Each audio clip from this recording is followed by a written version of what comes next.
नमस्कार दोस्तों, बहुत बहुत स्वागत है आप सभी का आपके अपने इस यूट्यूब चैनल विधिटेरिया में। दोस्तों मैं हूं एडवोकेट मंजीत त्रिपाठी।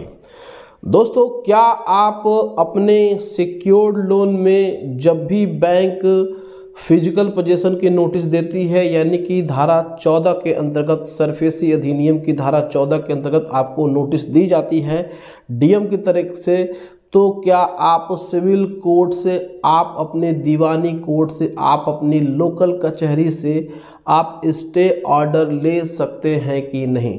दोस्तों, आज के इस वीडियो में हम लोग बात कर रहे हैं कि क्या सिविल कोर्ट से यानी दीवानी कचहरी से, दीवानी न्यायालय से आप अपने सिक्योर्ड लोन में डीएम ऑर्डर को चैलेंज कर सकते हैं, और साथ ही साथ आप वहां से क्या स्टे ऑर्डर ले सकते हैं कि नहीं? दोस्तों देखिए, सबसे पहले तो आपके मन में यही चलता है, जब भी आपके पास डीएम की नोटिस आती है तो आप सोचते हैं कि हमें स्टे मिले, लेकिन आपके पास कानून की जानकारी नहीं होती है। तो आप क्या करते हैं कि अपने ही ज़िले के किसी भी लोकल कचहरी के एडवोकेट को आप पकड़ लेते हैं। आपके उस लोकल कचहरी के एडवोकेट भी आपका केस ले लेते हैं और वह सिविल कोर्ट में जा कर के उसको फाइल कर देते हैं। अब यहाँ पर सिविल कोर्ट में जब वो मुकदमा दाखिल होता है तो सिविल कोर्ट की तो सबसे पहले तो प्रोसीडिंग्स बहुत ही लेंदी होती है। वहाँ पे न्यायिक प्रक्रिया थोड़ी सी धीमी गति से चलती है। उसका रीज़न यह है कि सिविल कोर्ट पे सबसे ज़्यादा जो केस का भार होता है वह उन्हीं के कंधों पे सबसे ज़्यादा होता है, क्योंकि किन्हीं के बीच भी कोई भी मुकदमा होता है, कोई भी विवाद होता है तो वो मुकदमा दाखिल कर देते हैं।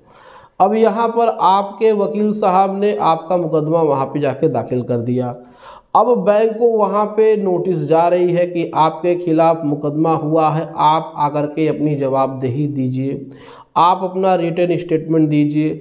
अब यहाँ पर बैंक को लगता है कि यहाँ पे तो हमें जाना ही नहीं है, क्योंकि बैंक के एडवोकेट तो पता ही होता है उनको कि भाई हमारा जो जुडिक्शन है या तो डीआरटी है या तो वो हाई कोर्ट है।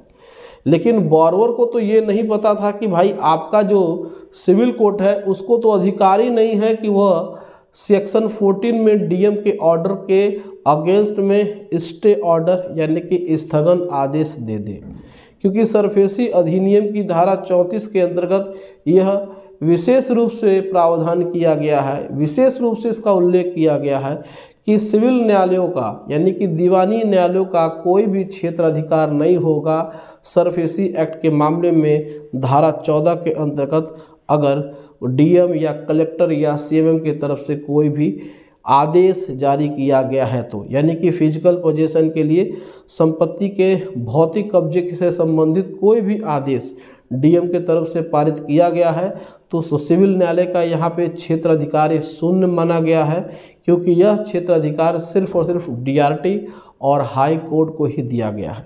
लेकिन यहाँ पर तो बॉरोवर को इसकी ज्ञान नहीं था।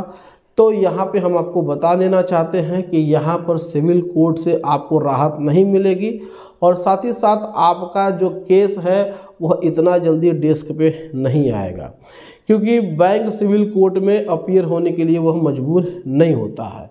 लेकिन यहाँ पर सबसे पहले तो ये देखा गया है कि डीएम ऑर्डर निकला है कि नहीं निकला है। अगर डीएम ऑर्डर निकल गया है तो दोस्तों आपको थोड़ा सा भी देर नहीं करना है, आपको वहाँ पे समय 45 दिन का ही दिया जाता है।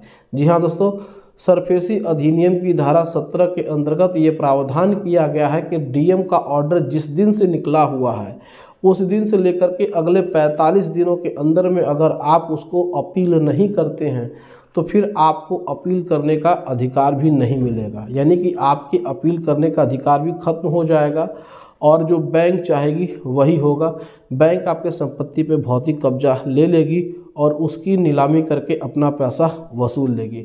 तो दोस्तों, हमने आपको बताया है कि दीवानी न्यायालयों का किसी भी प्रकार से कोई भी अधिकार नहीं होता है कि वह सरफेसी अधिनियम में पारित किए गए या आदेश दिए गए डीएम के ऑर्डर में वह स्थगन आदेश दे सकें या फिर स्टे ऑर्डर दे सकें।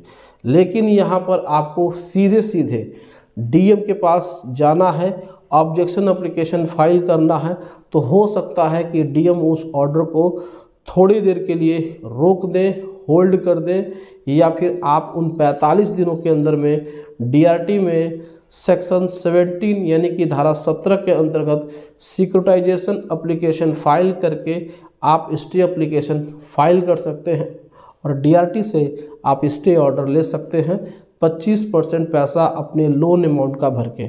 या फिर आप आर्टिकल 226 जो कि भारतीय संविधान के अंतर्गत दिए गए प्रावधान हैं, जिसमें कि कोई भी पीड़ित व्यक्ति बैंक के खिलाफ दिए गए अनैतिक कार्य या अनैतिक आदेश या फिर डीएम के द्वारा दिए गए आदेश के खिलाफ रिट फाइल करके स्थगन आदेश ले सकता है। लेकिन सिविल न्यायालयों का यहाँ पर कोई भी क्षेत्र अधिकार नहीं होता है। तो हमारी राय यही रहेगी कि आप सिविल कोर्ट्स में न जाएं और आप अपना समय और पैसा दोनों वहाँ पे बर्बाद मत करिए। आपको जाना है डीआरटी में, डेप्ट रिकवरी ट्रिब्यूनल में, या फिर आपको जाना है हाई कोर्ट में। तो दोस्तों ये जानकारी आपको कैसी लगी आप हमें कमेंट करके अपनी राय ज़रूर बताएं। वीडियो अच्छी लगी हो वीडियो को लाइक कर दीजिएगा, इसे अपने दोस्तों और रिश्तेदारों में शेयर कर दीजिएगा और हमारे चैनल को सब्सक्राइब करके हमें सपोर्ट ज़रूर प्रदान करिएगा। दोस्तों मिलते हैं अगली वीडियो में एक नए टॉपिक के साथ। तब तक आप अपना और अपने पूरे परिवार का ध्यान ज़रूर रखिए। Thank you so much. जय हिंद दोस्तों।